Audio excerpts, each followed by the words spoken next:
Hello everyone, welcome to GATE academy. तो आज मैं आप लोगों से जो मिलवाने वाला हूँ, Parvinder Singh, AIR 3 mechanical GATE 2022।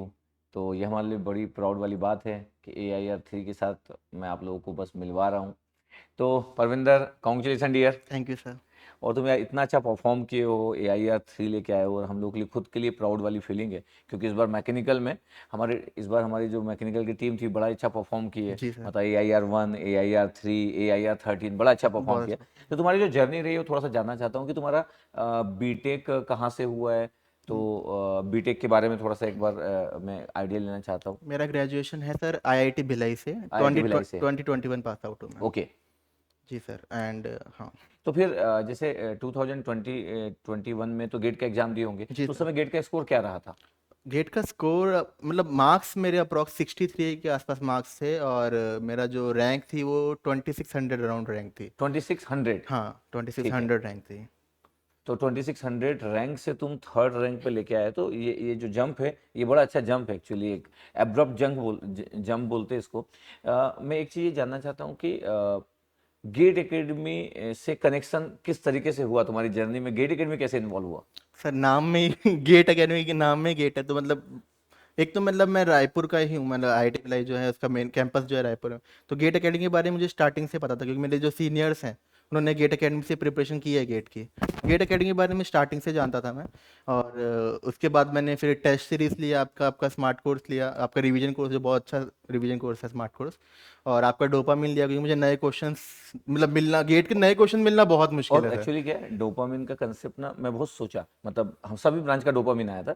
तो मैं बहुत सोचा कि ऐसा कोई प्रोडक्ट लेके आया जाए कि किसी का ना बहुत कम समय में रिवीजन हो जाए। तो डोपामिन से क्या होता है कि नए क्वेश्चन के साथ आपका कनेक्शन होता है, तो आपका ना रिवीजन क्वेश्चन के थ्रू हो जाता जी है। सर। तो और क्या, हम सिर्फ टेस्ट सीरीज के क्वेश्चन जो होते हैं वो डिफरेंट है, लेकिन डोपामिन में मेरे को लग रहा था ना कि क्योंकि टीचर आएगा, क्वेश्चन देगा, आपको समय देगा, आप सॉल्व करोगे। प्लस और अलग अलग अप्रोच बताते हैं, वो एक यस। अप्रोच नहीं बताते, तीन चार अप्रोच अलग अलग बताते हैं, तो फिर उससे भी मतलब क्लियर क्लैरिटी बढ़ती है, कौन सी अप्रोच से जाऊंगा तो मेरे को ज़्यादा इजीली आंसर मिल जाएगा, ज़्यादा कम टाइम में आंसर मिल जाएगा। तो वो भी बहुत अच्छा फैक्टर था डोपामिन का। Yes yes yes. और उसके कारण ना बहुत सारे लोग मेरे को ना, अभी जितने भी लोगों का मैं इंटरव्यू लिया उसमें बहुत सारे लोग मेरे को बोले कि सर डोपामिन के कारण हमको सर बड़ा अच्छा एडवांटेज हुआ, मतलब उससे ना फास्ट मोड में सर रिवीजन हो गया। और कई लोग तो ये भी बोले कि सर हमारे पास टाइम नहीं था, तो जब क्लासेस चल रही थी डोपामिन की तब हम नहीं देख पाए। और उसके बाद क्या किया कि जब लास्ट का जब 12-10 दिन बचा था, तो वो जितना भी हुआ था पूरा रिकॉर्ड तो था, पूरा फटाफट करके हम देख डाले, तो उससे बड़ा एडवांटेज जी मिला। सर। मतलब ये मेरा भी रहता ही है, क्योंकि नॉर्मली मतलब मैं रिकॉर्डेड देखना पसंद करता हूँ, क्योंकि मतलब मैं अपनी पेस से देख पाता हूँ मेन अपनी तो। पेज से देख अपनी पाते हो ना। पेस से, और मतलब अब स्पीड मतलब इन टू टू स्पीड पे देख लिया, या फिर बार बार रिपीट करके देख लिया, वो मतलब फैक्टर मुझे ऑनलाइन का बहुत अच्छा लगता है वो हाँ। वाला। मेरे को एक चीज़ बताओ कि और गेट अकेडमी की बुक्स वगैरह यूज किए हो कभी? जी सर। पीवाईक्यूज आपकी बुक मैंने यूज़ की है, आपका हैंडबुक मेरे पास है। और जो मैथ्स की और एप्टी की अलग से बुक है, हाँ। हाँ, 2021 वाली वो मेरे पास है। तो आप देख सकते हो कि परविंदर के पास मैथ्स की बुक है, इंजीनियरिंग मैथ्स की बुक है, हमारे एप्टीट्यूड की बुक है, जो हैंड बुक है, PYQ की बुक्स है, स्मार्ट कोर्स अच्छे से यूज़ किया है, डोपामिन अच्छे से यूज़ किया है, TSC यूज़ किया है, इतने अच्छे तरीके से, मतलब गेट एकेडमी से तुम्हारा जो इन्वॉल्वमेंट है वो बड़ा गुड है। जी सर। एक चीज़ मैं जानना चाहता हूँ कि ये पेंडेमिक सिचुएशन के कारण ही सब लोगों का ऑनलाइन वाला जो पार्ट था वो सबका इन्वॉल्वमेंट था।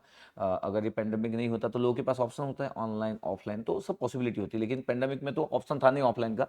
तो ऑनलाइन तो कितना भी अच्छा ऑनलाइन हो, लेकिन स्टार्ट तो मजबूरी से हुआ। जैसे कई लोगों को अगर ऑफलाइन जाना भी था तभी उनके पास ऑप्शन नहीं था। नहीं। तो इससे हुआ ये कि लोगों को मन नहीं था, उसके बाद भी उनको ऑनलाइन जानने का मौका मिला। तो तुम्हारे पर्सनल एक्सपीरियंस कैसे रहे जब ऑनलाइन, तो अब ऑनलाइन ही था, तो ऑनलाइन में जब तुम स्मार्ट कोर्स भी पढ़े हो, डोपामिन से भी पढ़े हो, तो तुम्हारे पर्सनल एक्सपीरियंस कैसे रहे ऑनलाइन को लेके?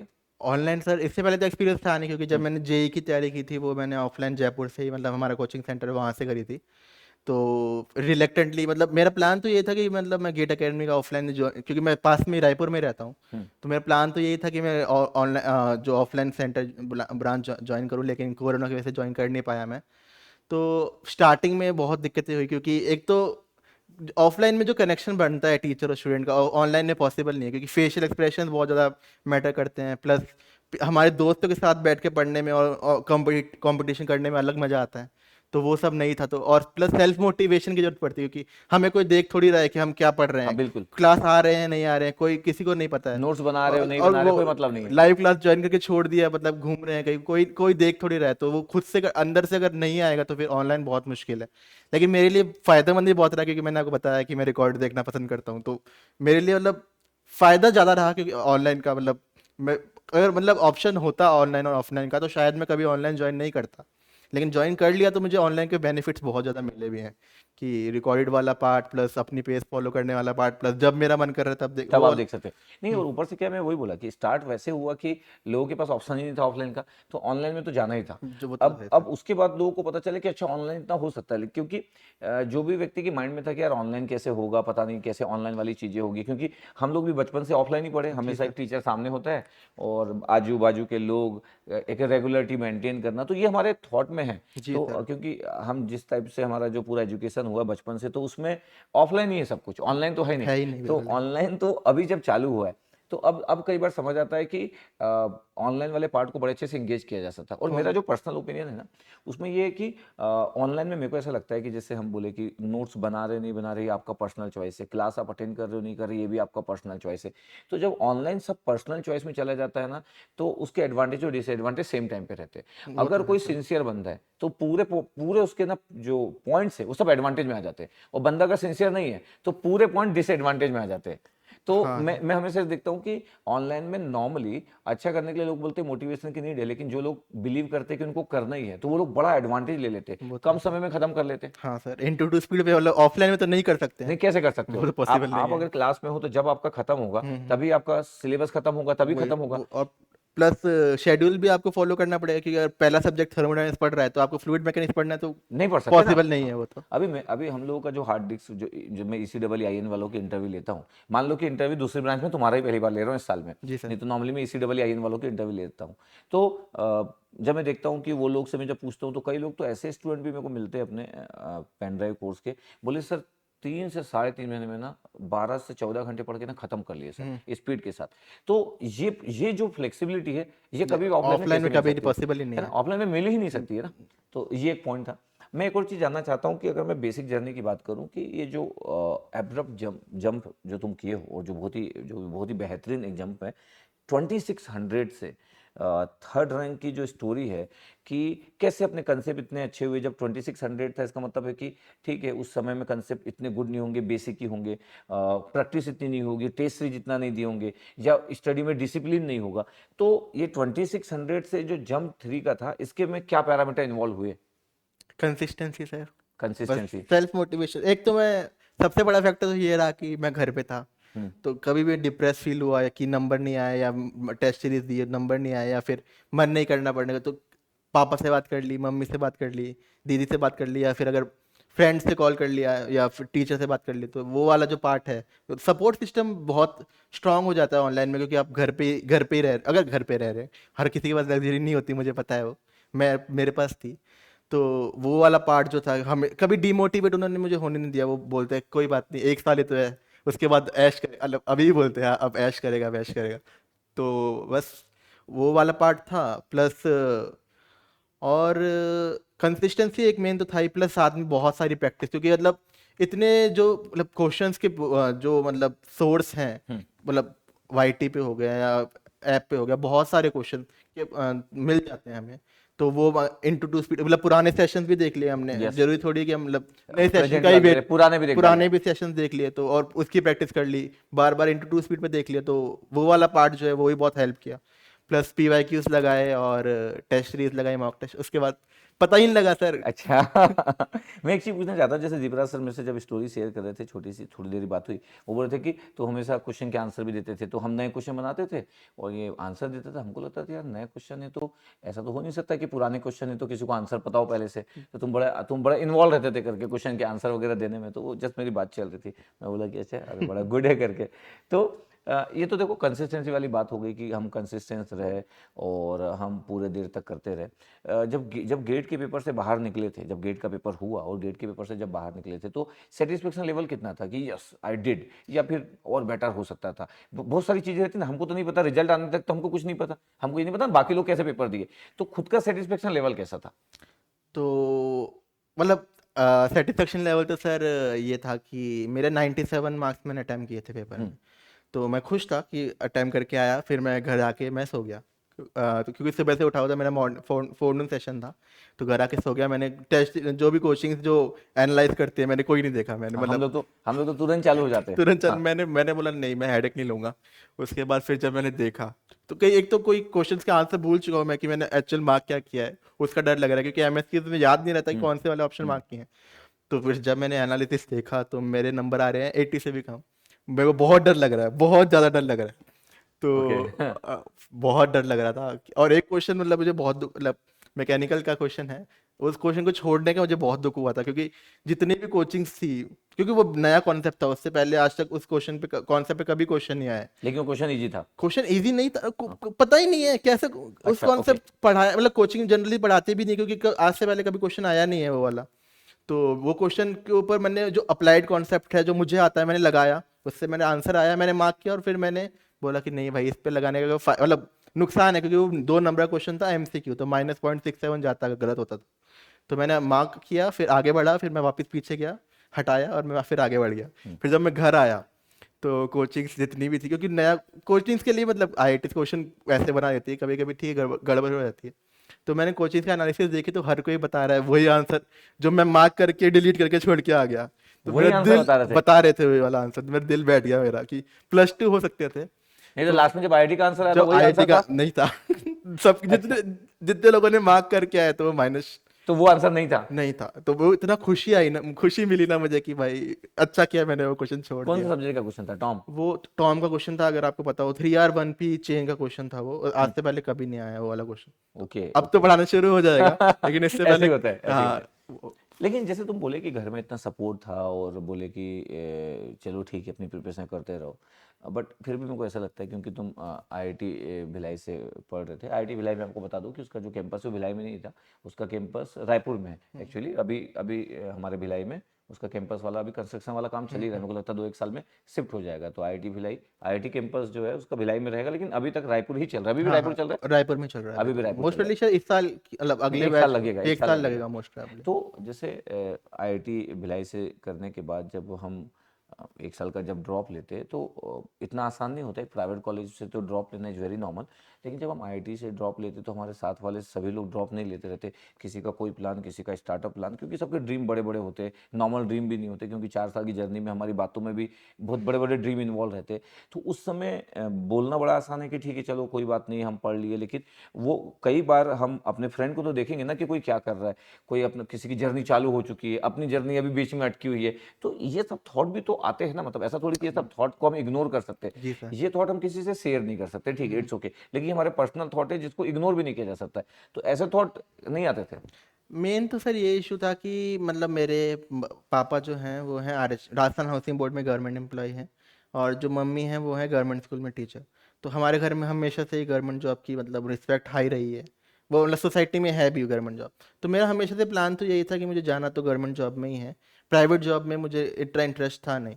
तो ऐसा पीयर प्रेशर नहीं था, लेकिन मन तो मेरा था कि मैं जाऊं मैकेनिकल जॉब में। पर मेन इशू ये हो गया कि कोरोना की वजह से मैकेनिकल जॉब का बहुत बड़ा हिट हुआ है।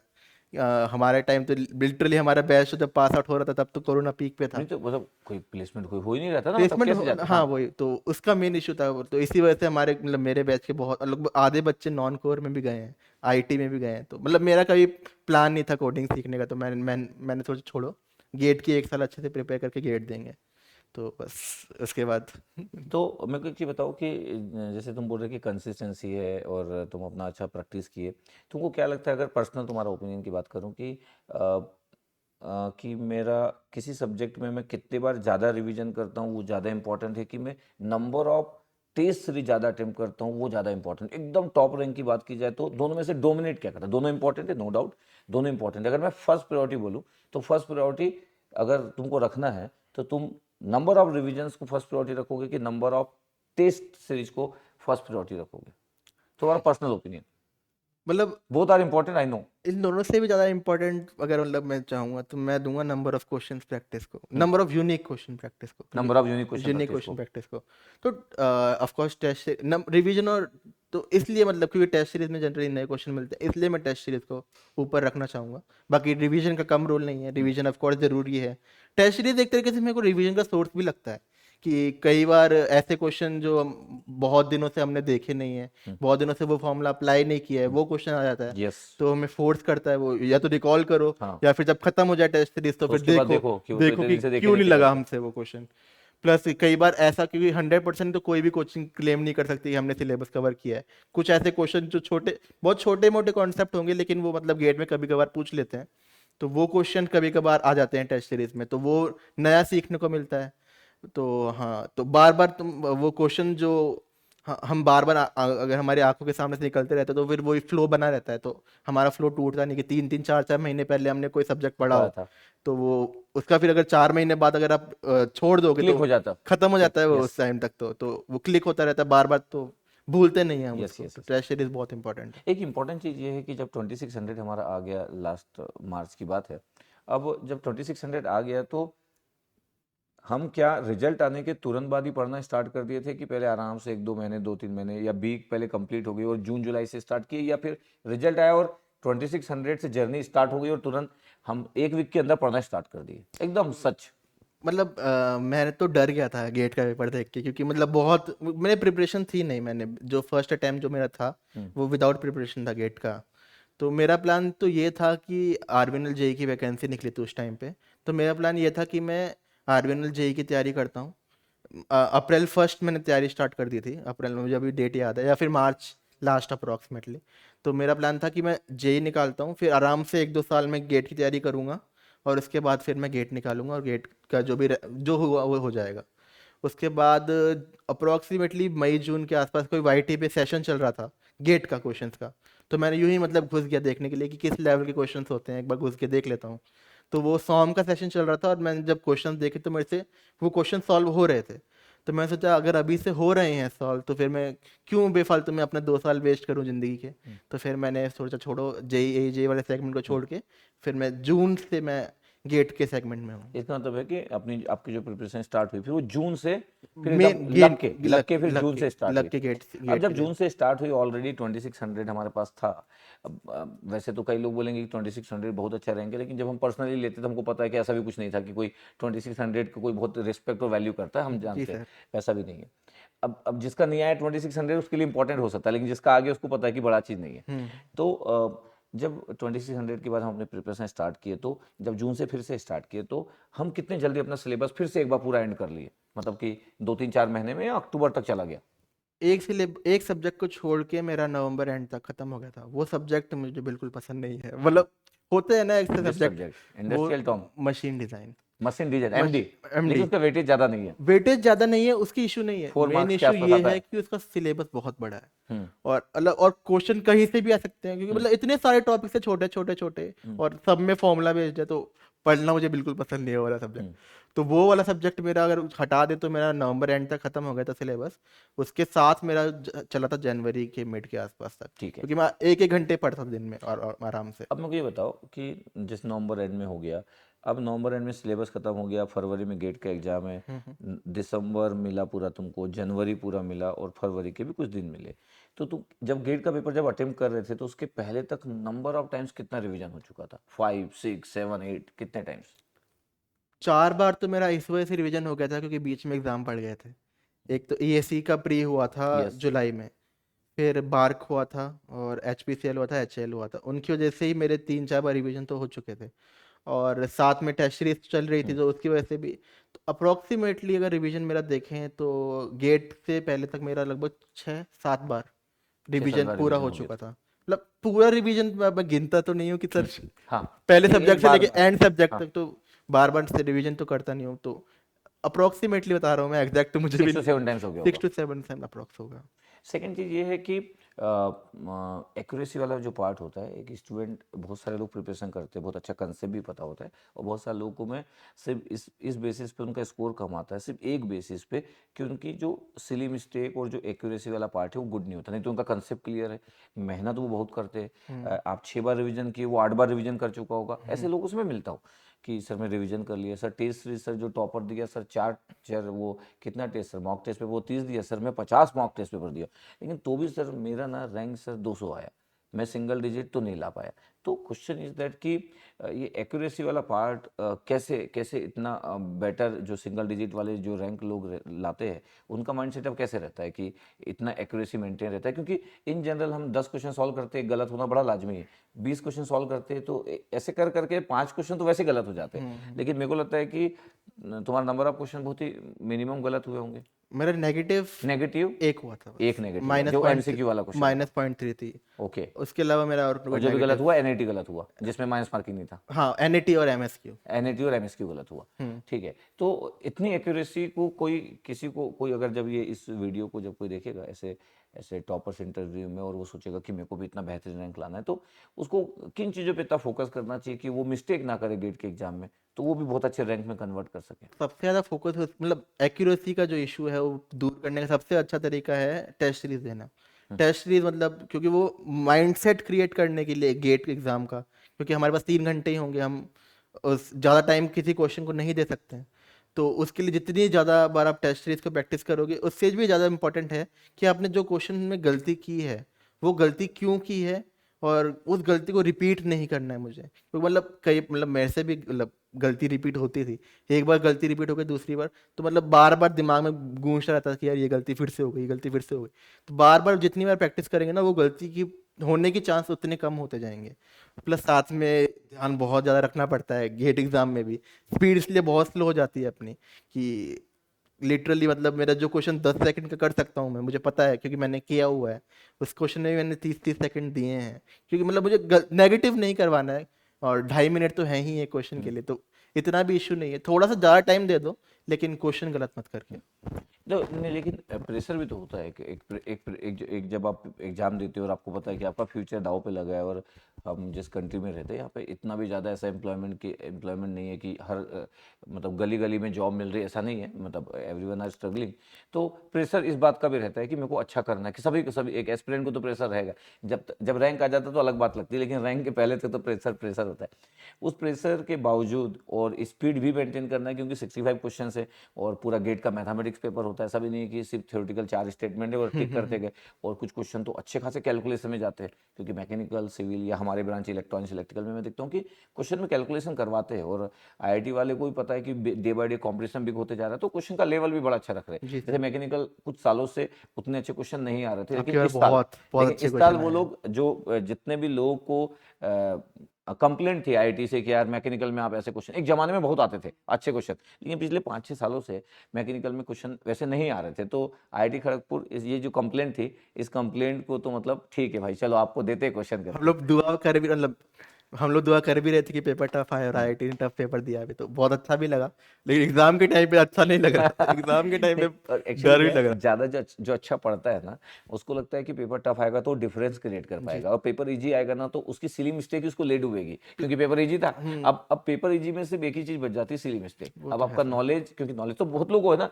तो सिली मिस्टेक एकदम से डिफरेंस क्रिएट कर दी, लेकिन जी सर, जब पेपर जब टफ रहता है तो फिर बहुत इंपॉर्टेंट होता है ओवरऑल पैरामीटर, कॉन्सेप्ट वाला पार्ट, हाँ। कंसेप्ट कितना आपका अच्छा है, एक क्वेश्चन को आप कैसे देखते हो, ये बड़ा चीज़ इंपॉर्टेंट होता है।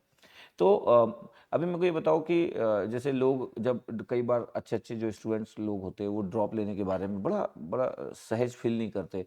मैं देखता हूँ कई लोग कि सर जैसे 2600 रैंक है, तो 2600 रैंक अगर मेरा मैकेनिकल में है, और कई लोग मुझसे पूछते हैं कि क्या किया जाए, तो मेरे को लगता है कि कहाँ प्रॉब्लम है, मतलब तुम एक बार ड्रॉप ले लो सर, ड्रॉप लेने से कुछ होगा तो नहीं सर, 1 साल के गैप से कुछ होता है कि नहीं, तो लोग बड़े सहज नहीं रहते बहुत बार, जबकि वो बहुत अच्छा कर सकते हैं। तो ऐसा कभी नहीं लगा 2600 है तो अपन भी कुछ कर ले, या फिर 1 साल ड्रॉप लेना ही चाहिए, इतने जल्दी माइंड सेटअप था कि हाँ ड्रॉप लेते करके, कि थोड़ा सा सोचे उसके बाद।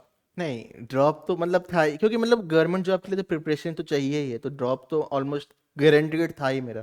मेन मेरा ये था कि कॉलेज के टाइम प्रिपरेशन मैंने क्यों नहीं की, क्योंकि कॉलेज की अपनी सीजीपीए नहीं बिगाड़नी थी, वरना कॉलेज के ड्यूरेशन में प्रिपरेशन कर सकता था मैं, लेकिन मेरे पास मल्टीटास्किंग इतनी अच्छे से नहीं आती मुझे, तो हम्म। मैंने सोचा कॉलेज के बाद 1 साल ड्रॉप लेके अच्छे से पढ़ के फिर गेट की प्रिपरेशन देंगे तो। मैं ये बताऊँ कि जो लोग भी ड्रॉप लेते हैं उनके लिए अगर एक मैसेज हो आपके साइड से कि किसी का अगर 5000 रैंक आ गया, 6000 रैंक आ गया, 8000 रैंक आ गया, अब उसको ड्रॉप लेना है, तो ड्रॉप लेने के बाद उसका कैसे माइंड सेटअप होना चाहिए कि वो 7000 रैंक से टॉप 100 में कन्वर्ट कर ले, 8000 रैंक से टॉप 100 में कन्वर्ट कर ले, क्योंकि मेरे को लगता है किसी का 40 नंबर भी गेट में आया है, तो 40 नंबर तुक्के में तो आता नहीं, 40 नंबर नहीं, मतलब आप उसको आता ही होगा, मतलब 40 मैथ नंबर तो मतलब आती होगी, एप्टी तो आता 40 होगा। नंबर मतलब उसको कुछ आता तभी 40 नंबर जी आया, सर। इसका मतलब मेरे को ऐसा लगता है कि जिसका 40 नंबर है, 35 नंबर भी, उसका रेफरेंस उस जगह से स्टार्ट होता है, जीरो से स्टार्ट नहीं जी होता है, सर। 35 नंबर से स्टार्ट होता है, उसके बाद अगली बार बहुत अच्छा करने की चांसेस रहते हैं। बस ये ना हो कि अगले वो 4 महीने कुछ पढ़ ही नहीं रहा, फिर उसके बाद उसको जुलाई अगस्त में होता है, तो फिर वो 40 से 60 ही होंगे, 40 से 90 ज़्यादा नहीं नहीं होंगे, बढ़ पाएंगे, वो है तो ना। है सर।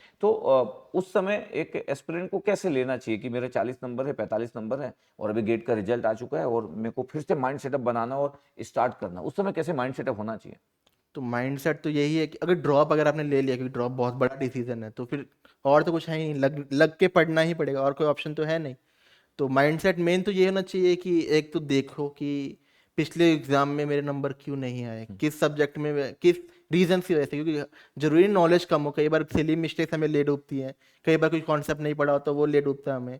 तो एनालाइज करें कि पिछली बार मैंने कौन सी गलतियां करी जो कि जिस वजह से मेरी रैंक या नंबर नहीं आए, हाँ, मतलब और अगर मेरे उन 40 गलती आए हैं तो मेरे 60 भी आ सकते थे, लेकिन ये 20 क्यों कटे, 20 कम क्यों इस हुए, पे थोड़ा एनालिसिस होना चाहिए। एनालिसिस करे, प्लस उसके अलावा जो चीज़ें नहीं आती उसके ऊपर थोड़ा ज़्यादा फोकस कर ले, जो पढ़ चुके हैं उस पर थोड़ा एंड में पढ़ेंगे तो भी कोई इशू वाली बात नहीं है। और हाँ, रिवीजन करते रहें, मेन जैसे तो जैसे यही मेरा है। हमेशा मानना है कि किसी का 40-45 नंबर आ गया, अब उसको जब उसकी प्रिपरेशन स्टार्ट करना चाहिए, तो उसको मॉस आता है, तो फिर से मॉस मत पढ़ो ना भाई, अब 40-45 तुमको आता था, पढ़ना भी तो तुमको एंड में मॉस पढ़े, आता हाँ। था, एफएम आता था, तुमको नहीं आता था, चलो तुमको टॉम नहीं आता था, तो तुम टॉम स्टार्ट करो ना, जो तुम्हारे वीक सब्जेक्ट थे, जिससे तुमको डर लगता था, जी सर। उसको रगड़ के 1-2 महीने पढ़ डालो, कुछ दिन के अंदर में वही आपके फेवरेट बन सकते हैं। वो तो तो है। उन सब सब्जेक्ट को अगेन फिर से वापस ना लेट स्टार्ट नहीं करना चाहिए, वो तो है पता सर। चला फिर से वही मॉस, फिर से वही एफएम, कई बार फिर डर से वही डर भी थर्मो। बैठ जाता है वो, कि हाँ, उस क्वेश्चन को, सब्जेक्ट को स्टार्ट करने में डर लगता है कि यार ये नहीं हो रहा, बचा हुआ है इतना, दिमाग में कई बार प्रेशर भी बढ़ जाता है कि यार इतना ये वाला सब्जेक्ट बचा हुआ, तो शुरू करके पहले ही खत्म कर दो, वो भी है। क्योंकि मुझे कॉलेज के टाइम पे थर्मोडायनेमिक्स से बहुत डर लगता था। ओके। हाँ, तो थर्मोडायनेमिक्स मतलब है भी सब्जेक्ट, वो बहुत प्यारा है, लेकिन अगर अच्छे से ना पढ़ाया जाए हम्म। तो। और सब कनेक्टेड है ना, चाहे हाँ, वो एचएमटी से कनेक्टेड हो, हाँ, मतलब हाँ, उधर और पूरी फ्लूइड चीजें, वाला भी फ्लूइड काफी वाला पार्ट भी है। रिलेटेड है वो। हाँ, तो थर्मोडायनेमिक्स ऐसा सब्जेक्ट है वो कि बहुत प्यारा सब्जेक्ट है वो, हाँ। अब मुझे फेवरेट और सब्जेक्ट है वो। मैकेनिकल वालों का one of the favourite subject होना ही चाहिए। होना चाहिए वो, क्योंकि उसमें घुसना, अगर आप प्रिपरेशन स्टार्ट कर रहे हो, बिल्कुल नया एस्पिरेंट हो, तो अगर सब्जेक्ट रिकमेंड हम्म, करूँ भी तो मैं थर्मोडायनेमिक्स रिकमेंड करूँ, क्योंकि इजीली घुसना है, हम्म, और तो आपका मतलब माइंडसेट बनाने में हेल्प करता है कि एक सब्जेक्ट जब तक खत्म हो जाता है तो आपकी वो तैयारी, वो माइंडसेट बन जाता है कि पढ़ने की प्रैक्टिस बढ़ जाती है, कि 8 घंटे पढ़ना है, 6 घंटे पढ़ना है, वाली बात बन जाती है उस सब्जेक्ट से। तो जब मैंने पढ़ना स्टार्ट किया तो थर्मोडायनेमिक्स से मुझे बहुत डर लगता था। फिर धीरे धीरे पढ़ते पढ़ते पढ़ते पढ़ते जब एक्चुअल में कॉन्सेप्ट समझ में आने लग गए, हम्म। तो फिर क्वेश्चन प्रैक्टिस की, उसके बाद पीवाईक्यूज लगाए, जब बने वो पीवाईक्यूज तो दिल में खुशी भी आती है कि हाँ, ये बने क्वेश्चन करके। पहले बनते नहीं थे, अब बन रहे हैं मेरे से। तो हाँ, अब थर्मोडायनेमिक्स मेरा फेवरेट सब्जेक्ट है। मैं से ना आजकल ना इस साल ना मेरे से बहुत सारे लोग एक कॉमन क्वेश्चन पूछे, बहुत सारे लोग। जी सर। तो वो क्वेश्चन मैं तुमसे करता हूँ। अभी इस साल लोग मेरे से पूछे कि सर क्या गेट में सर एकदम टॉप रैंकिंग सर सिर्फ आईआईटी और एनआईटी वाले लोग ही लाते हैं क्या सर? तो मेरे को एक चीज़ ये जानना है कि अगर मैं एकदम पर्सनल पूछूं तो क्या लगता है कि तुम्हारा 2600 से इतना एब्रप्ट जो जंप मार के तुम थर्ड रैंक ला ली, बहुत बहुत बहुत अच्छे जंप है।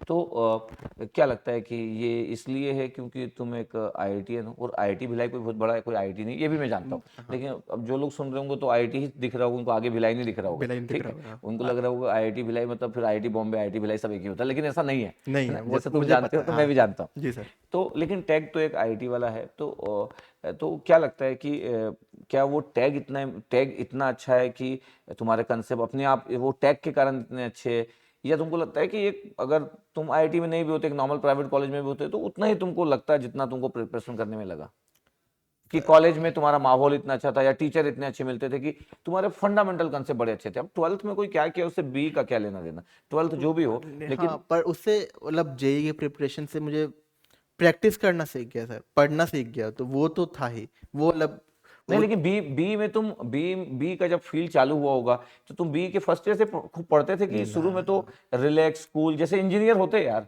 मतलब 2 साल तक कुछ भी नहीं, मतलब 2 साल आराम से तक तो, चिल लाइफ चल रही है थी ना, हमारे यहाँ। देखा जाएगा ना, जो होगा देखा जो जाएगा। होगा देखा जाएगा, मतलब वो एक दिन पहले पढ़ने वाली बात, वही एक दिन हॉस्टल में पहले रहते ऐसा। थे क्या तुम? हाँ, हाँ, हाँ, तो हॉस्टल फिर में तो वो रहता था। हॉस्टल तो माहौल शुरू के 2 साल तो हॉस्टल ही माहौल रहता है। जी सर। तो उसके बाद फिर कोरोना भी आ गया था ना, तो हाँ, फिर घर पे बैठा दिया हमें। तो ऐसा ऐसा बिल्कुल नहीं है कि आईआईटी का टैग जरूरी है। अगर आपकी मेहनत है और कैलिबर भी मतलब केवल मेहनत से भी सब कुछ नहीं होता है, एप्टी भी आपका स्ट्रांग होना चाहिए। मतलब मेरा बचपन से स्ट्रांग है मैथ वाला पार्ट जो है, मेरा बचपन से बहुत स्ट्रांग रहा है। तो इसलिए मुझे एप्टी और जो मैथ्स और रीजनिंग वाले पार्ट पे इतना ज़्यादा फोकस नहीं करना पड़ा। तो हाँ, मैथ स्ट्रांग होना आपका बहुत ज़रूरी है। मैथ हेल्प करता है क्योंकि मैकेनिकल सब्जेक्ट ही बहुत नहीं और क्या, मैथ से जितना भी रिलेटेड है। हमारे टेक्निकल सब्जेक्ट ना, mechanical, civil, electronics, electrical, maths के बिना कैसे होगा? कुछ नहीं कर मतलब मैथ्स तो पॉसिबल ही नहीं, फंडामेंटल मैथ चीज है ना। फंडामेंटल है हाँ। तो वो वाला पार्ट जो है, तो वो जेई की प्रिपरेशन के टाइम मेरा मैथ बहुत स्ट्रांग हुआ था। तो हाँ, आईआईटी का टैग जरूरी नहीं है। आईआईटी के टैग से आपको गेट वाले थोड़ी आईआईटी का हाँ टैग वही देख मैं रहे बोल रहा हूँ। हैं। नहीं, और मेरे को लगता है कि मैथ्स इसलिए जरूरी है कि मतलब एटलीस्ट आप एक इंजीनियर हो तो आपको पता होना चाहिए कि एटलीस्ट अगर आप बोल रहे हो कि किसी जगह पे मैक्सिमम वैल्यू के लिए आप डेरिवेटिव जीरो पुट करते हो तो Y derivative should be equal to zero, at least ये तो पता होना चाहिए। बिल्कुल पता होना और चाहिए। सेकंड ऑर्डर डेरिवेटिव आप बोल रहे हो कि पॉजिटिव है तो मिनिमा होगा, तो क्यों होगा? तो ऐसी चीजों के साथ स्टार्ट होता है और हमारे टेक्निकल सब्जेक्ट में हर चीज की जरूरत पड़ती रहती है, बिल्कुल बड़ी सर, बेसिक चीज है। तो बहुत मैथ्स जरूरी तो है। आपको बिल्कुल हाँ इन जनरल आना चाहिए। हाँ, वो क्योंकि मतलब वो कॉन्सेप्ट रिलेट करने में आसान हो जाता है ना कि हम क्यों कर रहे हैं ये चीज जो कर रहे हैं, क्यों कर रहे हैं, इस चीज से क्या फायदा। तो मैथ्स अगर आपका स्ट्रांग होगा तो आपका पढ़ने में आसानी होगी। एक साल में सिलेबस कंप्लीट करना है तो मैथ्स आपका स्ट्रांग अगर होगा तो आपको हेल्प मिलेगी, वरना यस यस। बिल्कुल बेसिक से स्टार्ट करना पड़ेगा आपको। अब तुम्हारा एक ओपिनियन बताओ, गेट एकेडमी मैकेनिकल जो हमारी टीम है, मैकेनिकल की टीम, उस तुम्हारा पर्सनल ओपिनियन कैसा है? हमारे मैकेनिकल की टीम कैसी बहुत अच्छी है सर। है? तो मतलब अच्छी है। दीपरा सर बहुत अच्छे हैं, अभय सर बहुत अच्छे हैं, हमारे बंसल सर फॉर्म बहुत प्यारा पढ़ाते हैं। और दीपरा सर का टॉम और प्रोडक्शन वाला पार्ट बहुत अच्छा है। अभय सर से इंडस्ट्रियल इंजीनियरिंग पूरा उन्हीं से पढ़ा हूँ मैं। जो स्मार्ट कोर्स के टाइम पे उन्हीं से पढ़ा हूँ मैं। तो इंडस्ट्रियल इंजीनियरिंग उन्होंने बहुत प्यारा पढ़ाया है मेरा। और गुरुपाल सर तो है मैथ्स ही, मैथ्स मैथ्स पढ़ाते रहे भाई। मास्टरमाइंड है ही। तो और ओवरऑल ना, क्योंकि हम लोग बड़ा एफर्ट कर रहे हैं और हम लोग मैकेनिकल में इस बार इतना अच्छा किया और बहुत अच्छे तरीके से कनेक्ट करने की कोशिश भी कर रहे हैं कि बहुत अच्छा पढ़ा है। और हमारी टीम बहुत मतलब डोपामिन के क्वेश्चन जब तुम देखे होंगे, स्मार्ट कोर्स देखे बहुत होंगे, तो अच्छे बहुत क्वेश्चन। बहुत अच्छा प्लान करके एग्जीक्यूट किया गया। अभी हमारा टेस्ट सीरीज वाला भी पार्ट जो होता है वो उसमें बहुत, क्योंकि दीपरा सर एचओडी तो पूरा एंगेज करते हैं। मेरे को एक चीज जानना है कि अगर किसी को हम पर्सनली सजेस्ट करें जैसे मैकेनिकल ब्रांच को कि यार आपको सिंगल डिजिट लाना है, तो सिंगल डिजिट लाना है तो कौन से सब्जेक्ट बहुत जरूरी है कि आपके कमांड में होना चाहिए, वो वीक तो नहीं होना चाहिए? सिंगल रैंक रैंक के लिए तो सर सारे सब्जेक्ट हम्म। कोई पॉसिबल, क्योंकि आपको 100% सिलेबस कंप्लीशन के बिना आपका सिंगल रैंक तो एक पॉसिबल ही नहीं मैकेनिकल है। का स्टूडेंट नॉर्मली स्ट्रगल कहाँ पे करता है, किन सब्जेक्ट के साथ थोड़ा सा स्ट्रगल करता है वो? और कुछ सब्जेक्ट तो नॉर्मली लोग के अच्छे होते हैं, लेकिन अगर आपको गजब का रैंक लाना है तो ये सब्जेक्ट तो आपके अच्छे चाहिए, नॉर्मल नहीं ले सकते आप। पर्सनल एक्सपीरियंस से जो मैं स्ट्रगल जो किया था वो एमडी से, हम्म। लेकिन वो मुझे लगता नहीं है रैंक डिसाइडिंग सब्जेक्ट नहीं है वो। तो जो मोस्ट इम्पॉर्टेंट सब्जेक्ट है मैकेनिकल का लिए वो तो प्रोडक्शन है, क्योंकि बहुत बड़ा सब्जेक्ट है वो। और वेटेज भी हाईएस्ट मेरे हिसाब से प्रोडक्शन यस यस। का ही है। 18 मार्क्स के आसपास का पूछा जाता है 100 मार्क्स में से। तो मोस्ट इम्पॉर्टेंट सब्जेक्ट प्रोडक्शन है। और थर्मो है, क्योंकि कंबाइंड जो चारों सब्जेक्ट मिला दे तो ऑलमोस्ट 10 मार्क्स का। प्लस अब की बार सरप्राइज दिया है हमें आईआईटी खड़गपुर ने। उन्होंने एचटी का हीट ट्रांसफर का वेटेज बढ़ा दिया, क्योंकि अच्छा, एसटी का वेटेज ज्यादा था क्या इस बार? हाँ मतलब मुझे जब दे रहा था तो पता नहीं लगा था हाँ। मुझे, लेकिन घर जाके जब पता लगा कि हाँ ज्यादा पूछ लिया। शायद 4 नंबर से पूछते थे, अब की बार शायद 8 नंबर का आया है। इंजीनियरिंग मैकेनिक्स भी अच्छा है। इंजीनियरिंग में से क्वेश्चन बहुत प्यारे आए हैं, हाँ बहुत यस। प्यारे आए हैं। पहले इतना नहीं आ रहे थे ना क्वेश्चन पहले। कभी नहीं आए थे मतलब मेरे शिफ्ट में नहीं था क्वेश्चन। जो सेकंड शिफ्ट वाला क्वेश्चन था इम्पल्स का क्वेश्चन, कभी नहीं, मुझे कोई आइडिया नहीं है कि जब मैंने देखा पहली बार वो क्वेश्चन अटेम्प्ट कर, मतलब होता है ना कि देख तो रहते नहीं, क्योंकि हर लेकिन एक मैकेनिकल वाला स्टूडेंट सोचता है कि इंजीनियरिंग मैकेनिक्स ऐसे ही जबरदस्ती डाल दिया, बहुत ज्यादा नहीं पढ़ता मैं है। भी खुद सोचता था, मतलब हाँ ऐसा नहीं है कि मैं कुछ अलग सोचता था। क्योंकि इंजीनियरिंग मैकेनिक्स से आज तक अच्छे क्वेश्चन पूछते तो हम सीरियसली हाँ। लेते। तो मैंने इंजीनियरिंग मैकेनिक्स को इतना सीरियसली नहीं लिया था। बस लकीली मतलब जो क्वेश्चन हमारे में आया हमारे शिफ्ट में वो जेई का क्वेश्चन था, और जेई के टाइम प्रिपेयर किया हुआ हाँ। था मैंने वो क्वेश्चन। तो मुझे ओके। पता था कि एक्चुअली कैसे करते हैं उस क्वेश्चन को सॉल्व। अगर सेकंड शिफ्ट में होता मैं, जो इम्पल्स वाला क्वेश्चन मुझे कोई आइडिया नहीं था, मुझे लग रहा था कि ये मार्क्स टू ऑल होना चाहिए, क्योंकि पता ही नहीं अरे सॉल्व पता ही कैसे नहीं था करना है कैसे। इसको। देखो और एक और चीज क्या है मालूम है, मेरे अंदाज से इंजीनियरिंग मैकेनिक्स क्योंकि सब लोग इतना वेटेज नहीं देते, कभी 2 मार्क का 3 नंबर का आ जाता है। तो मैं दीपराज सर से बहुत बार बात करता था, अरे यार आप इतना इंजीनियरिंग मैकेनिक्स क्यों पढ़ाते हो यार?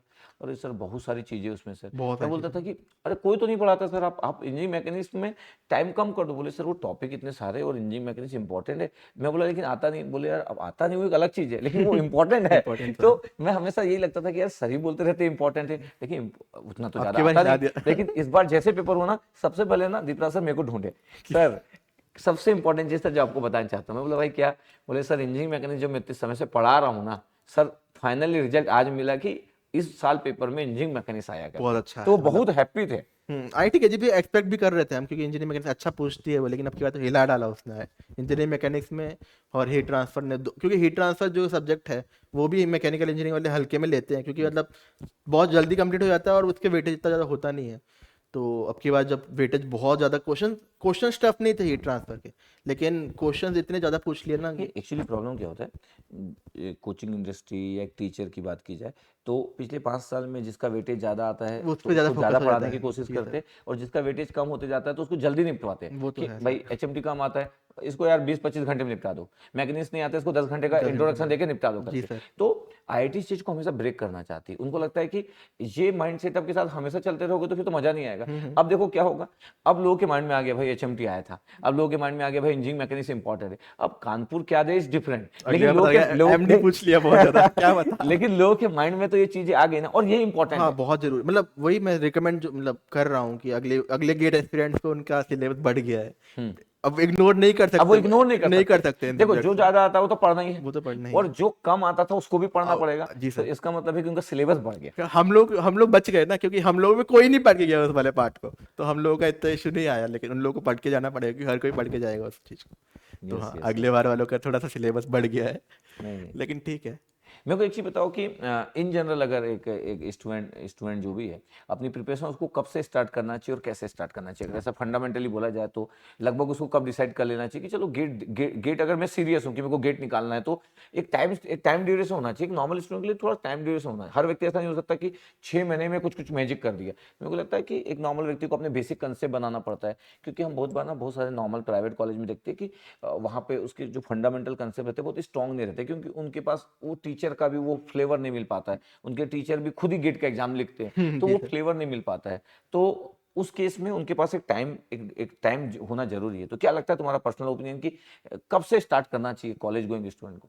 कॉलेज गोइंग स्टूडेंट को मतलब अगर आपके पास है जज्बा, क्योंकि फर्स्ट ईयर रिकमेंड करूंगा मैं, लेकिन मतलब मैं अगर पर्सनली मुझे कोई बोलता कि फर्स्ट ईयर से गेट की प्रिपरेशन करो, मैं नहीं करता। Ignore ignore. इग्नोर कर देता। फर्स्ट 2 साल तो कम से कम इंजॉय करना चाहिए इंसान को।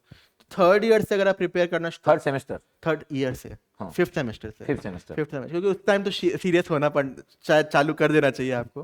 तो थर्ड ईयर से अगर आप स्टार्ट कर देंगे प्रिपरेशन तो मेरे हिसाब से सही होगा। और टाइम वाइज अगर पूछें कि कितने महीने अगर लग के, तो मेरे हिसाब से 8 से 9 महीने तो कम से कम अच्छे से, अगर आपको बहुत अच्छी बहुत डेडिकेटेड जो डेडिकेटेड है, स्टडी होना चाहिए, वो 9 to 10 मंथ तो चाहिए, मिनिमम चाहिए। मिनिमम चाहिए। वो भी मतलब मैं इसलिए बोल रहा हूँ क्योंकि मैं घर पे रहा हूँ लगातार, मैं जब किसी और चीज़ का वो नहीं था कि मैं कपड़े धोने है, खाना बनाना है, वो खाना वाला बनाना पार्ट, है, कपड़े धोना है, वो सब, कॉलेज के असाइनमेंट नहीं करना वो है, सब, हाँ, कॉलेज की क्लास में टीचर जो पढ़ा रहा है उस क्लास में बस नहीं बैठना है, वही तो बहुत करना सारी है। चीजें नहीं थी ना। वो सब चीज़ें नहीं थी, हाँ उसके बाद मैं बोल रहा हूँ कि 8-9 महीने चाहिए मुझे भी। हाँ, तो यस आप यस, अपने हिसाब से फिर देखना उसके पड़ेगा। अकॉर्डिंग देखना पड़ेगा। सेकेंड चीज ये कि अब कॉलेज गोइंग स्टूडेंट जब अपनी स्टडी प्रिपरेशन स्टार्ट करता है तो उसके माइंड में रहता है कि चलो देखा जाएगा क्या होगा, किस तरीके से मैं स्टडी स्टार्ट करूं, जल्दी स्टार्ट करूं कि लेट करूं, ये सब उसके माइंड में क्वेश्चन चलते रहते हैं। कॉलेज का माहौल क्या है उस बात पे भी डिपेंड करता है। लेकिन अभी देखो एक एक अच्छी चीज़ हो गई पिछले 2 साल से कि अब ना थर्ड ईयर वाले लोग गेट का एग्जाम दे सकते हैं। जी सर। तो ये मेरे को लगता है कि बहुत बड़ी मेरे अपॉर्चुनिटी है। मेरे पास नहीं था, नहीं लेकिन था, हाँ, हाँ, लेकिन ये बहुत बड़ी बहुत बड़ी अपॉर्चुनिटी है अपॉर्चुनिटी है, बिल्कुल कि सर। क्या है आपका कुछ भी रैंक आए ना, अगर किसी का थर्ड ईयर में 5,000 रैंक आया, मैं बोलता हूँ ये अचीवमेंट है।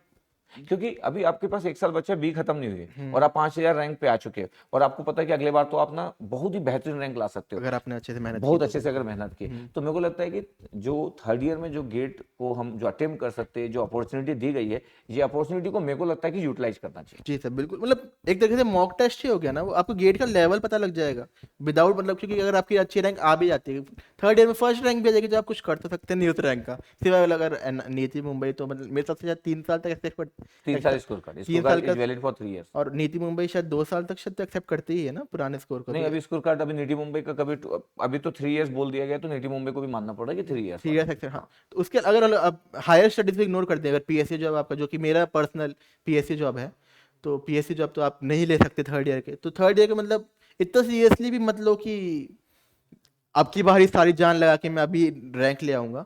और इतना मतलब कैजुअली मत दो कि बिल्कुल ही इग्नोर ठीक कर है रहे कि हैं। बाद में देखेंगे बाद करके। में मतलब कम से कम जो 4-5 या जितने भी 6 सब्जेक्ट अच्छे से प्रिपेयर करके जाओ, भले ही कम सब्जेक्ट प्रिपेयर करके जाओ, लेकिन जितने प्रिपेयर करके जाओ अच्छे से प्रिपेयर करके जाओ और उसमें फोड़ के आ जाओ हाँ तो अच्छी रैंक देखो, आ मैं तो जाएगी बोलता हूँ आपको। कि आप 50 नंबर का रेडी करके गए, 50 नंबर का रेडी मोर करके देन गए। इनफ है। आप ये देखो, सपोज करो कि वर्स्ट केस में 50 नंबर का रेडी, आप ये देखो 50 में से आप कितना लाए, वहाँ क्या 50 में से 25 लाए, 50 में से 30 लाए, 40 लाए, आपको ये तो पता चलेगा 50 में से अगर 35 लाए तो कल आप 70 तो क्रॉस कर ही दोगे 100 में से। वो तो है तो ये सर। पता चलता है ना एक्चुअली। हाँ, तो और स्कोरिंग सब्जेक्ट्स पढ़ के जाओ, जरूरी नहीं है कि टफ सब्जेक्ट्स ही नहीं, पढ़ने थर्ड हैं। ईयर में तो मेरे को लगता है स्कोरिंग पढ़ना चाहिए। हाँ मतलब मैथ्स एप्टीट्यूड तो होना ही चाहिए, ये बिल्कुल है, कंपलसरी वो है। तो है सर। आप मॉस पकड़ लो, आप एफएम पकड़ लो, आप थर्मोडाइंस पकड़ लो। आपको अगर बहुत उधर नहीं जाना है, टॉम में नहीं जाना है, एमडी में नहीं जाना है। इंडस्ट्रियल इंजीनियरिंग हाँ। मेरे साथ से मोस्ट इजी सब्जेक्ट, थर्मोडायनेमिक्स पढ़ लो। फॉर्म थोड़ा सा वैसे टिपिकल हो जाता है क्योंकि फॉर्मूलाज होते हैं उसमें बहुत सारे। कंसेप्चुअल तो है ही वो। कंसेप्चुअल तो है यहाँ। तो और अगर पढ़ सकते हो तो प्रोडक्शन पढ़ लो, हम्म। मतलब रिकमेंड तो अब मैं नहीं डिपेंड करूंगा। डिपेंड कि कितने मार्क्स का आप पढ़ने वाले हो। कितने आपकी आपकी कैलिबर पे है क्योंकि वो देखो तो। मैथ्स और एप्टीट्यूड मिला के 28 मार्क्स हो जाता है। और आपके हमारे तो 30 मार्क्स थे। हाँ। 15 मार्क्स का था हमारे हमारे फोरनून सेशन में 15 मार्क्स का था मैथ्स। अच्छा, तो ओके। 30 मार्क्स तो अप्रॉक्स हो ले लीजिए। इतना ही हो गया। हाँ, और लगभग 50 नंबर का तो पढ़ के जा ही सकते हैं कैजुअली पढ़ के, मतलब बहुत ज़्यादा टाइम आपको डेडिकेट नहीं करना है। तो 50 नंबर का तो पढ़ के जा सकते हो आराम से। और चेक कर सकते हो किस लेवल है आपका प्रिपरेशन। और अगर आपको लगता है कि आप अगली बार फोड़ दोगे तो फिर अच्छे से डेडिकेटेडली फोर्थ ईयर के साथ प्रिपरेशन करके दे दीजिए। Yes yes. एक लास्ट में ना परमिंदर, एक मैसेज मैं चाहता हूँ कि ड्रॉपर स्टूडेंट के लिए एक मैसेज चाहिए स्पेसिफिक, क्योंकि ड्रॉपर लोग बोलते हैं कई बार सर हमारी बात नहीं होती। एक ड्रॉपर स्टूडेंट जो कि बी कंप्लीट हुई, अब वो ड्रॉप लेने वाला है, और ड्रॉप लेने के बाद उसका माइंडसेट है 1 ईयर का कैसे रहे। तो एक गुड मैसेज एक ड्रॉपर स्टूडेंट के लिए कि भाई तो ड्रॉप ले रहा है, डोंट वरी, पूरा एफर्ट लगा, जान लगा, रिजल्ट आएगा ही अगर कंसिस्टेंसी के साथ, डेडिकेशन के साथ प्रिपरेशन की जाए। तुम्हारे साइड से एक मैसेज। कि मतलब अगर ड्रॉप ले रहे हैं आप तो सबसे पहले तो माइंडसेट आपका इस चीज़ का तो होना चाहिए कि भाई मुझे लगना ही है। और कोई ऑप्शन होना दिमाग में रखना ही नहीं चाहिए कि मुझे और कुछ करना ही भी है, क्योंकि मतलब सोशल मीडिया से दूर हो जाओ, फ्रेंड्स से दूर मत हो, सोशल मीडिया से दूर हो जाओ कि बहुत टाइम कंज्यूमिंग वाला पार्ट है। और कंसिस्टेंसी की आदत स्टार्टिंग से नहीं डेवलप होती है, कि धीरे धीरे एकदम से अगर आप मतलब पैशन भी होता है ना कि हाँ भाई अब ड्रॉप हो गया मैं अब तो 12-12 घंटे पढ़ूंगा दिन के, वो अगर स्टार्टिंग में अगर आप पढ़ोगे तो बर्नआउट हो जाओगे। क्योंकि मैंने फेस किया हुआ है ये वाला इशू, क्योंकि ईएससी का एग्ज़ाम था जुलाई में और मेरा सिलेबस स्टार्ट किया है मैंने बताया था आपको जून में। तो ख़त्म करने के चक्कर में वो 1.5 महीने के अंदर मैंने पढ़ा वो, और 12-12 14-14 घंटे पढ़ा तो मैं दिमाग ख़राब हो गया था उस टाइम मेरा। तो उसके ईएससी के बाद लगभग 1-2 हफ्ते मेरे से कुछ नहीं हुआ, उसके बाद किताब खोलने का मन नहीं करता था। तो इतना भी नहीं पढ़ना है, धीरे धीरे आराम आराम से स्टार्टिंग में 2-2 घंटे, मेंटेन करो चीजों को। 2-2 घंटे 4-4 घंटे पढ़ो, केवल क्लास अटेंड करो, रिवीजन पे फोकस करो, ज़्यादा हल्का फुल्का क्वेश्चंस कर लो। फिर धीरे धीरे जैसे जैसे गेट पास में आता रहे, वो अपने आप प्रेशर अंदर से भी आता है, और जैसे जैसे कॉन्सेप्ट क्लियर होते हैं तो पढ़ने में मज़ा भी आने लग जाता है। यस तो धीरे धीरे फ्लो में 1-2 महीने बाद आप 6 घंटे पढ़ रहे हो दिन में, क्वेश्चंस लगा रहे हो, फिर कई बार तो पता भी नहीं लगता कि कितने घंटे पढ़ चुके हो यस आप। यस। तो हाँ, तो एंडिंग में जाते वो जाते सिचुएशन आना इंपॉर्टेंट है। वो बहुत ज़रूरी है, वरना फिर कुछ तो गड़बड़ मतलब कर रहे हो लास्ट के आप। 2 महीने में अगर आपको पढ़ते हुए अच्छा लग रहा है हम्म। और आपको आपको फोर्स नहीं हो रहा पढ़ने में, आप 10 घंटे भी लगे हुए, नवंबर चल रहा है, दिसंबर चल पता रहा भी है, नहीं लग आप रहा टाइम क्वेश्चन का। बनाए पड़े हो और आपको लग रहा है कि इज गोइंग गुड, तो ये अच्छी बात है। हम्म। और मेरा पर्सनल तो मतलब मुझे रात में पढ़ना पसंद है, मुझे दिन में मुझसे पढ़ाई होती नहीं है। तो मेरा होता था लगभग रात के 10 बजे से, मेरे पापा सोते थे, सुबह उठते हैं 6 बजे, मैं सोने जाता था उस टाइम पे। तो मेरा वो बोलते थे सो जाएगा टाइम से। तो हाँ, तो जो भी आपको, अगर आप घर पे रह रहे हैं जहाँ भी रह रहे हैं, तो जो भी आपको कंफर्टेबल लगे वो वाला टाइम फॉलो कीजिए, ऐसा यस, तो कोई इशू है नहीं। अगर जॉब नहीं है आपके पास में तो आपको कोई टाइम टेबल फॉलो करने की जरूरत बिल्कुल नहीं है। बिल्कुल। प्लस अगर ऑनलाइन पढ़ रहे हैं तो बिल्कुल भी जरूरत नहीं है। ऑफलाइन का फिर भी थोड़ा सा इशू आ सकता है। तो बस हाँ, और एंडिंग में आते आते रिवीजन के ऊपर थोड़ा ज़्यादा फोकस करना पड़ेगा आपको। थ्योरी क्लास मतलब नए चीज़ें धीरे धीरे सीखना, स्टार्टिंग में बहुत हाई फ्रीक्वेंसी सीखते हैं आप, स्टार्टिंग में कि 2 सब्जेक्ट पैरेलल चल रहे हैं, 3 सब्जेक्ट पैरेलल चल रहे हैं। फिर एंडिंग में जाते जाते वही वेटेज आपका रिवीजन का हो जाता है, और यस। नए सब्जेक्ट जो कंप्लीशन का रेट कम हो जाता है। मतलब मैंने पर्टिकुलर फेस किया था ये वाला इशू, कि जो मेरे बाद वाले सब्जेक्ट थे वो 1-1 महीने चले, 1.5-1.5 महीने चले एक एक सब्जेक्ट। पहले मेरे 2 महीने 1 महीने में 4-4 सब्जेक्ट भी खत्म हुए हैं। तो वो वाला इशू भी मतलब इशू नहीं है, वो मतलब नेचुरल वो ग्रोथ है वो वैसे ही तो। होता है वो, हाँ। हाँ, तो वो वाला इतना स्ट्रेस मत लेना, अगर कंसिस्टेंटली पढ़ते रहेंगे तो सिलेबस खत्म हो जाएगा आपका, अगर आप कंसिस्टेंटली पढ़ते रहेंगे। प्लस पीवाईक्यूज लगाने हैं, कम से कम एक बार तो लगाने ही है पूरे हर एक क्वेश्चन को। और मैंने क्या किया था, मैंने पीवाईक्यूज जो क्वेश्चन मुझसे नहीं बने थे पढ़ने के बाद ऑफकोर्स सब्जेक्ट, तो मैंने उसको सर्कल मार्क कर लिया था। फिर सेकंड अटेम्प्ट में, थर्ड अटेम्प्ट में वही वाले क्वेश्चन अटेम्प्ट किए थे मैंने, अच्छा, वही क्वेश्चन अटेम्प्ट किए थे। केवल वही वाले, क्योंकि मतलब इतने सारे पीवाईक्यू, क्योंकि रिपीटेटिव भी तो होते हैं ना PYQ, yes yes yes yes. तो वो वाले बार बार लगाने का कोई मतलब भी नहीं है। अगर बन रहे हैं आपसे तो वो बनेंगे ही आपसे, वो इतना इशू नहीं है। प्लस रिवीजन करना है, और मॉक टेस्ट अगर आप लगभग सब्जेक्ट वाइज तो आप कभी भी दे सकते हो, सब्जेक्ट खत्म होने के बाद में तुरंत दे सकते हो। और जो फुल सब्जेक्ट टेस्ट हैं वो लगभग 60-65% सिलेबस कंप्लीशन के बाद, मतलब मैंने शुरू कर दिए स्टार्ट कर थे। सकते हो। हाँ, देना स्टार्ट कर सकते हो, लेकिन हाई मार्क्स की उम्मीद करके मत स्टार्ट करना, क्योंकि सिलेबस ही कंप्लीट नहीं है तो कितने कि हाँ, नंबर ले। कितने आएंगे, बिल्कुल तो बिल्कुल हाँ, बिल्कुल। और प्लस टफ भी होते हैं मॉक यस टेस्ट, यस वो यस। तो डिमोटिवेट बहुत आसानी से हो जाते हैं मॉक टेस्ट में। अगर आप तो पहली बार दे रहे हो और 70% से दे रहे हो, पता चला कि आपका नंबर ही आया 42। 42 अच्छा नंबर है वो। हाँ, तो 42 तो खुशी मनाने वाली बात है। तो हाँ, और मतलब मैंने स्टार्ट कर दिया था मॉक टेस्ट अराउंड अक्टूबर 1 या सितंबर लास्ट वीक। तो पहले पहले एक हफ्ते में दो, एक दे रहा था, फिर एक हफ्ते में दो, फिर जैसे एंडिंग मतलब दिसंबर तक आते थे हफ्ते में 3, और फिर जनवरी में तो रोज रोज का एक दे रहा था, या फिर रोज के दो भी दिए हैं मैंने एंडिंग में, क्योंकि खत्म भी करने होते हैं, क्योंकि यस यस। इतने सारे मॉक टेस्ट होते हैं, वेस्ट भी नहीं करने देने।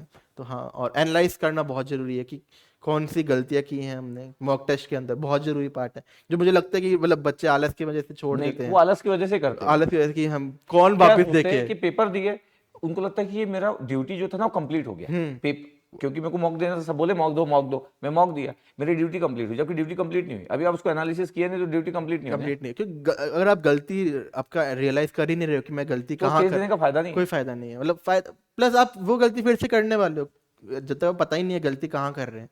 तो मेरा एक स्टार्टिंग में मतलब मेरे पास भी था कि मतलब मैं सॉल्यूशन देख लेता था, आगे बढ़ जाता था, फिर अगले बार मॉक टेस्ट दिया, वही क्वेश्चन फिर से आ गया, फिर से वही गलती रिपीट करता था। तो फिर मैंने कॉपी बनानी शुरू कर दी, जो क्वेश्चन गलत हो रहे थे वो लिखना शुरू कर दिए। उसके बाद फिर धीरे धीरे वो वाला पार्ट भी मेरा गलतियाँ कम होती गई, और फिर नंबर बढ़ते गए। और मेरा अप्रॉक्सीमेटली अगर आप एवरेज मार्क्स पूछे टेस्ट सीरीज में, तो मेरे अप्रॉक्सीमेटली 65 to 75 के अराउंड एवरेज रहता था मेरा नवंबर एंड के बाद में। ओके। तो उससे ज़्यादा तो मतलब ऐसा नहीं होता था 90 पहुंच जा रहा है। ऐसा नहीं है कि एक बार भी नहीं पहुंचा हुआ हाँ, है। लेकिन पहुंचा ऐसा हुआ है। हमेशा पहुंचा, ऐसा भी नहीं वो था। आउटलायर है वो, हाँ मतलब एवरेज बता रहा हूँ मैं, हाँ। 65 to 75, 65 to 70। 75, हाँ 75 के अप्रोक्सीमेटली। आसपास। तो ये बात आपको समझना चाहिए ना। ऐसा बिल्कुल नहीं है कि AIR 3 है और मार्क्स 85 से 90 के बीच में आए, इसका मतलब है कि मॉक में हर मॉक में 90 ही टच हो जा रहा होगा, ऐसा भी नहीं होता है। तो ऐसी ऐसे सब लोगों की जर्नी ऐसी होती है। कभी कभी हम ऐसा सोचते हैं स्टूडेंट कम्युनिटी की, भाई ये तो एक्स्ट्रॉर्डनरी है, तो जो टेस्ट देता होगा इसका तो 90 चाहता होगा, इसका तो क्या ही आता होगा जब गेट में आ गया। ऐसा नहीं होता है। गेट का सब सब एक एस्पिरेंट ही तो है। कभी अब 90 आते तो मतलब लगता है कि पेपर आसान है, पेपर इसलिए कि आता है, मैंने अच्छा किया है, हाँ वो वाला बात भी है। पेपर आसान नहीं, और आज मैं मिस्टेक नहीं किया। मिस्टेक कम किया तो खुशी, मतलब इतनी खुशी नहीं होती 90 मार्क्स की, 65-70 की ज़्यादा खुशी होती थी मुझे, क्योंकि पेपर टफ भी होता था पेपर ना। टफ भी होता था। हम्म। तो ये बड़ा तुम्हारा से जो डिस्कशन था ये बड़ा अच्छा रहा। तो आई होप कि आप स्टूडेंट कम्युनिटी जितने लोग भी इस टॉपर स्टॉक को जो देख रहे होंगे आप लोग, तो आप कमेंट्स कीजिएगा। और मेरे को बड़ा मज़ा आया बात करके। तो आप कमेंट्स में बताइएगा कि एक सेशन आपको कैसा लगा। आपको बहुत सारी चीज़ें नोट डाउन करना चाहिए, बहुत ही इंपॉर्टेंट बातें थी। ड्रॉपर्स के लिए एक मैसेज था, तो आपको पॉइंट्स नोट करना चाहिए। और आप अगर प्लान करके रखे हुए कि यस अगर मेरे को बहुत बेस्ट परफॉर्म करना है, तो रेडी रहिए। गेट 2023 के लिए आप सभी लोग को ऑल द बेस्ट। बहुत अच्छे से प्रिपेयर कीजिए, बेस्ट दीजिए, बिना ये सोचे कि क्या होने वाला है। अपने साइड से जितना बेस्ट हो सकता है उतना बेस्ट दीजिए। तो once again congratulation, thank you very much dear. Thank you sir, thank you thank sir you, for having thank me. You.